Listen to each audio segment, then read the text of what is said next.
Welcome back to the Physician's Guide to Doctoring. On this week's episode, we have a guest host, so please be the same respectful audience you are for me and enjoy.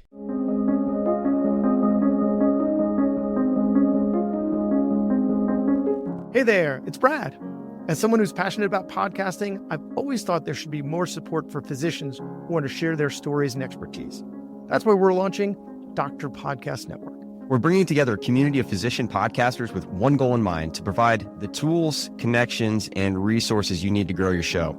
So whether you've been podcasting for a while or maybe you're just starting, we've designed this network to support you every step of the way, and we're going to help each other rise, not compete. If this sounds like something you benefit from, we'd love for you to join us as we get closer to launch.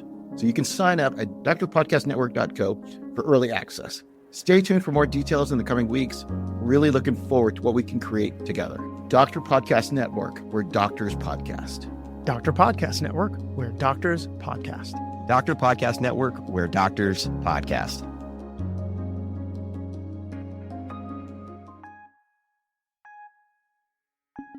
Hey, this is Brad Block, host of The Physician's Guide to Doctoring. This is a personal and professional development podcast for physicians where we have experts on the show that try to teach us everything we should have been learning while we were memorizing Krebs cycle.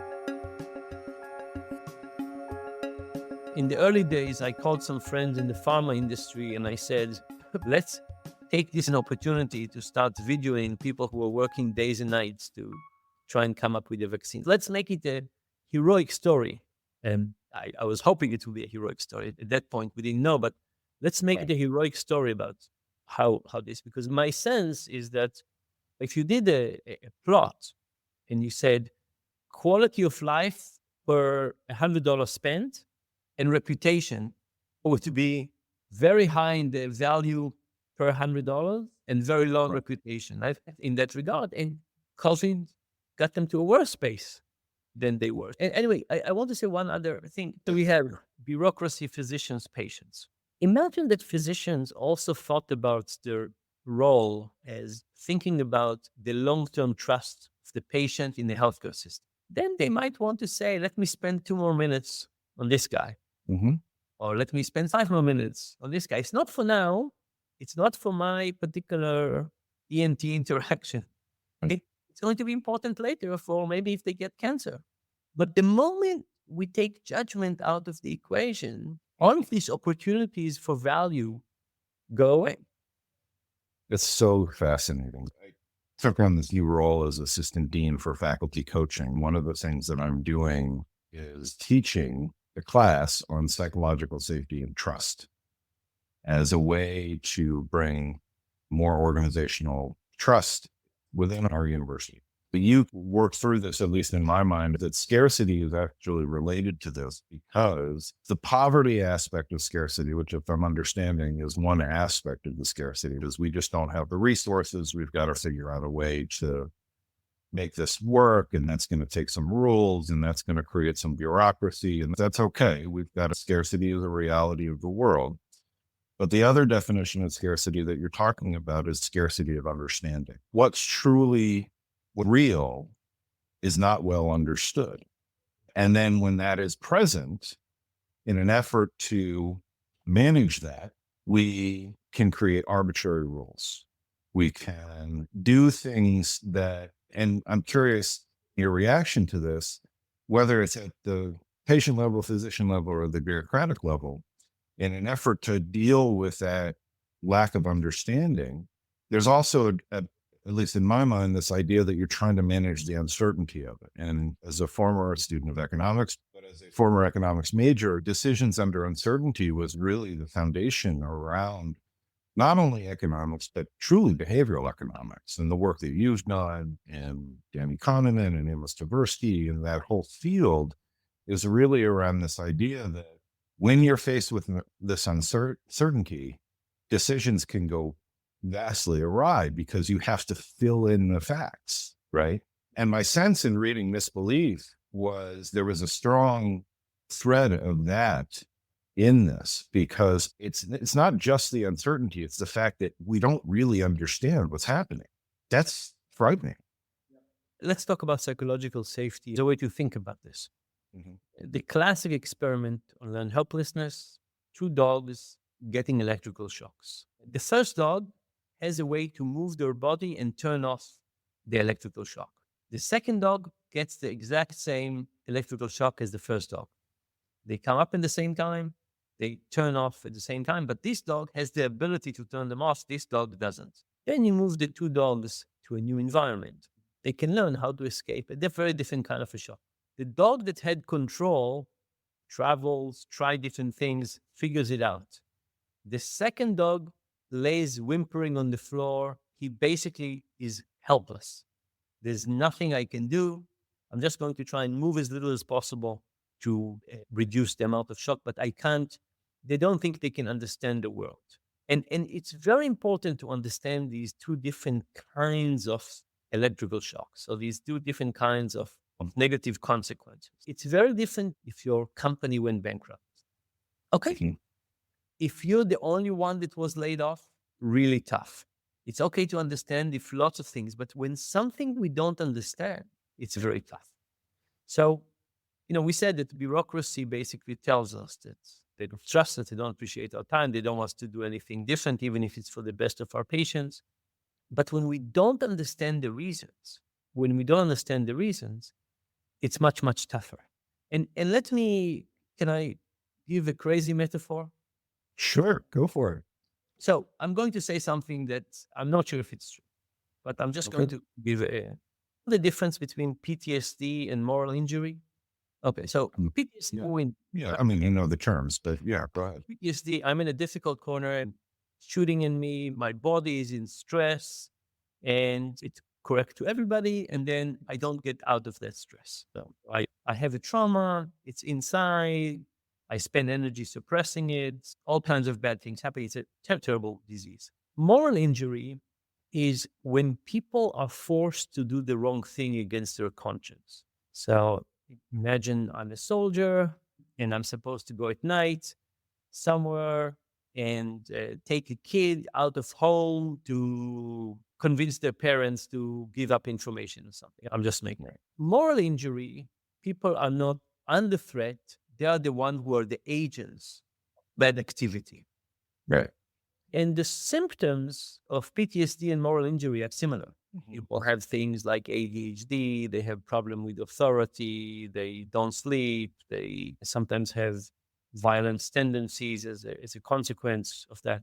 By the way, violence tendencies is one of the cases where men go to get diagnosed. They say, where did I get this? And that gets them to do this, even though they have lots of other symptoms. Right. Now, I think that physicians in the US are under conditions of moral injury.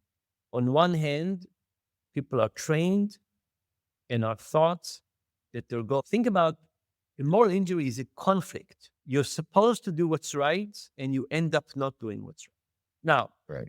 I'm not saying all physicians should start being treated with psilocybin and MDMA, but we are understanding more and more about how difficult those things are. We've seen American soldiers that were in traumatic cases of moral injury 50 years ago, and one case has stayed with them for a long time. What happens to physicians who has a clear moral obligation in one direction, and the system is not letting them do that? What a tough situation. Now, imagine that the system basically said, there's a mental cost on physicians. Okay, so this medication cost me $1 more, and this cost me $1 less, and I prefer that you do the $1 less than $1 more. What about the mental cost of the physician? What about their mental health? Right? What if you understood that dilemmas are not things that physicians should be facing? Physicians should not go home saying, today I was not allowed to do what I thought was the right thing for a patient. You're basically diminishing the mental health of physicians by getting them exposed to those cases, I think. It's a great point. And I think the argument is used often as, again, a battle cry against the administrative bloat, is that you're forcing me into decisions that I would otherwise not make because I know what's right and I know what I need to do. What is it? What's the element here, right? It's not just wasting time. It's not just changing the decision. It's basically saying the physician now has a mental burden. One of the toughest studies in my field is a study comparing French parents and American parents who gave birth to a sick child. The question is what to do to try and keep them alive or not. And the American physicians say, it's your choice. Here's some papers. Do what you think is right. And the French physicians tell people what they think they should be doing. And no matter what happens with the decision and no matter what happened with the kid, the French parents are better off. Because the American parents wake up with what we call the burden of choice. Right. Did they do the right thing? And because of that, they can't move on to the same degree. And the idea is that being faced in a complex moral dilemma has its own burden. And out of even care for the physicians, the healthcare system should say, no, the physicians are my resources. My biggest asset is human capital. This is it. I want to keep that resource working well. I want people to be healthy. I want them to be well functioning. I want them to be mentally at the top of their game. I need to keep that up. And if it costs me another $100 on medication because they don't have to feel bad about something, that's a good price. So it's very interesting because as I'm listening to you as a student of economics, I'm also remembering the studies that came out of health economics, even as early as late 70s and 80s, especially when the Rand Corporation did their study on copays in terms of choice. And for their listeners, essentially, that it was a somewhat monumental kind of study that said in the American healthcare system, you can essentially alter people's choices about how much healthcare they consume by introducing the idea of this copay. And that's where we get a lot of this, is this idea that if you tie a financial incentive to how much healthcare you consume, you'll consume less. Is this idea that we're also incentivizing physicians to make quote unquote good choices, because if left to their own devices, physicians are going to be more entrepreneurial and choose things that benefit their pocketbook. And so there are these narratives out there. And this is why I want to bring this up, is because when the system is so complex and people feel like they don't understand yet, and I appreciate the comment about the study between French parents and American parents. Within the United States, we do have a very strong cultural tradition of individual choice, right? And it's why economics has been such a force in the healthcare system, is to say, we're going to give people as much choice, but then we're also going to create a bureaucracy that says you don't actually have a choice. And we're going to create a system where the physicians who, if left to their own devices, we hope for the ideal of making the best scientifically rigorous choices that benefit patients. But we're also laying on top of this story that physicians are burdening the healthcare system by increasing costs because that just benefits their pocketbook. And so for a lot of physicians, I think they're caught in that dissonance. Does that resonate? Yeah. So look, we can change people's choices with money. No question. Right. Right. Actually, I proposed an experiment to the Duke health system. I proposed that we run a running bill on the patient's TV monitors, and they see at each point how much is their bill. Mm-hmm. And then I wanted to see whether they'll eat fewer lunches and take less painkillers and get released a day earlier. And anyway, they thought I was evil for proposing it. But of course, in practical terms, it's very hard because nobody knows what the real cost is until Of course. afterward. There are things to do with money. But for example, in the UK, they did a different study where they basically took physicians and they told them at what percentage of prescribing antibiotics they were. You're the top 2%. And guess what? That social comparison was really good. That people to realize where they are. So I'm not saying that financial incentives don't work, but they're certainly not the only thing that work, and they have all kinds of other consequences. Look, if I don't know the healthcare system, but it looks to me that the Mayo Clinic is probably one of the best places to practice and be a patient, and they don't have the same charge per fee mentality. I don't know much about Kaiser Permanente, but I also heard good things about them. But Mayo Clinic, I visited a few times, so I know a bit more about them. I can take people and I can make them worried only about money. And not because they are money hungry, because I make it as a measurement of their success. When I was teaching at MIT, we had to teach 112 units a year. And like MIT, there was an equation. How many students, how many hours? I'm good at figure out the equation. I'm also a good teacher. So I taught one class a year and I could get lots of students and lots of points and I would make all my points very easily. Right. In fact, I left MIT with lots of extra points in my bank. This was not good for me. It wasn't good for the students. It wasn't good for Right. MIT, but I optimized that. So you gave me a challenge, I optimized it. I think we can be happy in a lot of systems that don't maximize our well-being. If you wanted to have a serious look at when how physicians are being paid and how they think about their role and other people's role and so on, I assure you we can come up with much better ways to think about money and compensation that would get people to be happier and more productive, right? This idea that you start rewarding people based on micro tasks is just counter to the human spirit in almost everything we do, especially in medicine. And it probably promotes a scarcity mindset, if I think about it, because if you end up following each token or each unit, right?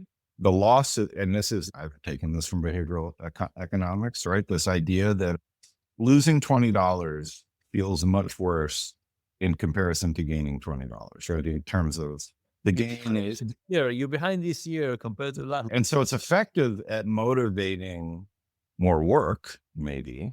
Not necessarily the right one. Yeah, more work, Yeah, so the right. kind you can get paid for, and it's probably how people evaluate themselves and how they looked at their results by other people. There is this phrase: "You are what you measure." Yeah. And if you measure money, you'll get people to focus on money. And if we know with the opioid epidemic, we started measuring pain. People started Right. measuring about pain. What do we want to measure? I personally, when I think about teaching, I'll say it quietly so my students don't hear. I don't care about teaching evaluations. And the reason I don't care about teaching evaluations is I would have loved to have the evaluations 5 and 10 years after the class. Yes, I want to know. I got a call from a guy. I got a couple of calls from people years later. One guy in particular said, I took your class. I had a problem with my company. I remembered something you taught me. We IPO'd today. I want to say thank you. That's the call. At the moment, he had no concept of what exact piece of information will be useful. Now, Right. physicians, you're in a much luckier territory. There are some immediate effects, but not that many. A lot of the effects take a long time. Yeah. Absolutely. And it's not about what procedures we do. It's whether the procedure and the human being in the long term do better. So I think like our whole system, we are measuring the wrong things. Anyway, that's a lot of other things. So We could go on for hours. let me summarize. I think the issue is that people who are not in the bureaucratic part of the organization feel that they are fighting internally. And when you have an enemy, it's one thing. I'm in Israel right now, Hezbollah, not too far, up here north.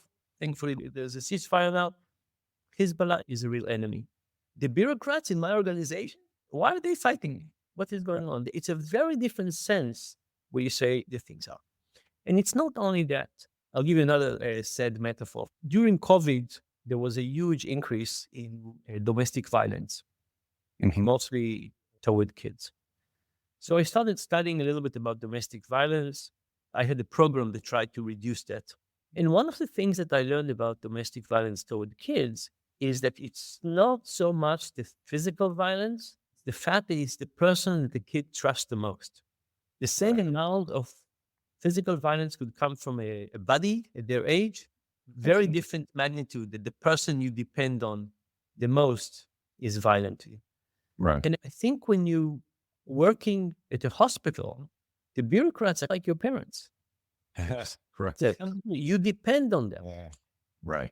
And the fact that they fight you, what physical violence and so on, Of course. it's basically course. saying, this is not declarative my enemy. This is the people that I should depend the most on. Right. These are the people that should be on my side, on my corner, and they're working against me in this unexplained way. So how do we deal with it? How do we get the mental capacity to deal with it? Very tough. And what most people do is they just give up. and they do less, and they don't run into corners, and they succumb. But it has cost as well. It has cost on Of course. capacity and motivation and contribution to work. Yeah. And it's a shame. We're not maximizing human spirit this way. Consistently think about ways to inspire maybe people to be at their cognitive best. It's, as you say, it's the power of the human spirit, right? Is that we have this brilliant mind and we can use it for all of the good things that have happened through history, right? Amazing things that we've come up with, computers in our pockets, all of these different things. Yet sometimes we limit ourselves through these systems that, again, maybe not intended to be evil in a sense, right? These are not enemies, as you say, but we put ourselves in situations where we're not working together at our best. And I agree, there is. Let me say, pre-COVID, my office was with all kinds of bureaucrats, HR and so on. Mhm. And sometimes we had parties and they would come, or if we had issue, we would go to their office. And in COVID, everybody went home. And then post-COVID, they did not return to work. They're working from their home. And everything has moved online and everything became forms. And the thing that I could do by walking to somebody's office and say, hey, this student has a visa problem, what can we do? Mhm. Has been eliminated. Now, it's all kind of forms in the spirit of bureaucracy are for the average. And if something doesn't fit, there's not a really easy way to do that. And I think what we need to do is to understand that we have these two sub-organizations and we need to mix them. I think maybe do a program was you adopt a bureaucrat where once on Fridays they would come and they would meet patients and they would see what the real work is about. And vice versa. We don't need to diminish what our friends in the bureaucracy do either, because they're doing important things. I don't want to diminish, but I also don't agree. The goal of the hospital is the patients. I agree. Thank you so much, Professor Ariely. This is a real treat for me, and I hope for our listeners. And I hope we can do it again sometime soon. It will be a pleasure. Next time, we'll talk about other topics. One of the things that I'm most interested in these days is how to take the last chapter of people's lives from the time that they get diagnosed with terminal illness until the end of life and make it better. So maybe that will be wonderful. Absolutely. Thank you again. Take care. Thanks for listening. I have a favor to ask. You listened to the episode until the end, which means you either fell asleep or you really liked the episode. So please share it or like it or comment on a social media post or write us a 5-star review. Something. It would really help me out. And maybe what you learned from this episode can help someone else too. The views expressed in this episode are those of the interviewer and interviewee and don't represent the views of their employer or even their significant other. Even though the magic of podcasting make it sound like I'm talking directly to you. This is not a doctor-patient relationship, and this is not medical advice, or financial advice, or really any advice. Thank us again for listening to The Physician's Guide to Doctoring.